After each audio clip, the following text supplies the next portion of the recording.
ये कहानी राजस्थान के एक छोटे से गांव कंचनपुर की है। गांव के बाहर एक बड़ा और सूखा हुआ पीपल का पेड़ था। गांव वालों का कहना था कि ये पेड़ शापित है और रात में इस पेड़ के पास जाने वाले लोग कभी लौटकर नहीं आते। गांव के एक युवा लड़के अर्जुन को इन बातों पर यकीन नहीं था। उसे लगता था कि ये सब केवल डर फैलाने के लिए बनाई गई कहानियां हैं। एक दिन उसने तय किया कि वो इस रहस्य को सुलझाने के लिए रात में उस पेड़ के पास जाएगा। अर्जुन ने अपने दोस्तों को ये बात बताई, लेकिन सभी ने उसे मना किया। बावजूद इसके अर्जुन अपनी टॉर्च और एक लकड़ी की छड़ी लेकर रात 12 बजे अकेले पेड़ की तरफ चल पड़ा। जैसे जैसे वो पेड़ के करीब पहुंचा, हवा तेज हो गई और वातावरण अचानक ठंडा लगने लगा।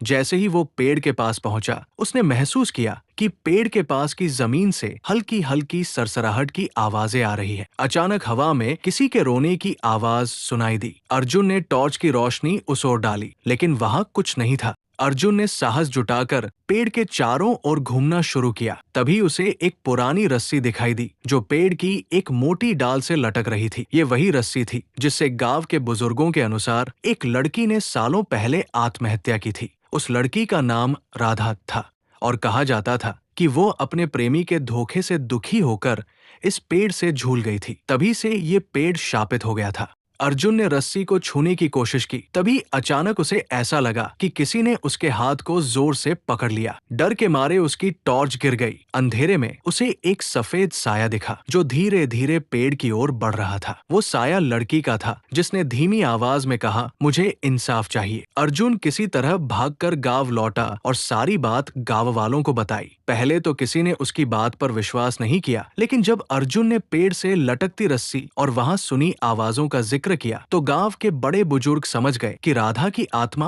अब भी भटक रही है। गांव वालों ने पंडित को बुलाकर उस पेड़ के पास पूजा करवाई और राधा की आत्मा की शांति के लिए यज्ञ किया। उसके बाद किसी ने पेड़ के पास किसी तरह की अजीब घटना होते नहीं देखी, लेकिन अर्जुन ने उस रात को जो महसूस किया था वो उसकी यादों से कभी नहीं गया। आज भी जब वो उस पेड़ के पास से गुजरता है तो उसके रोंगटे खड़े हो जाते हैं।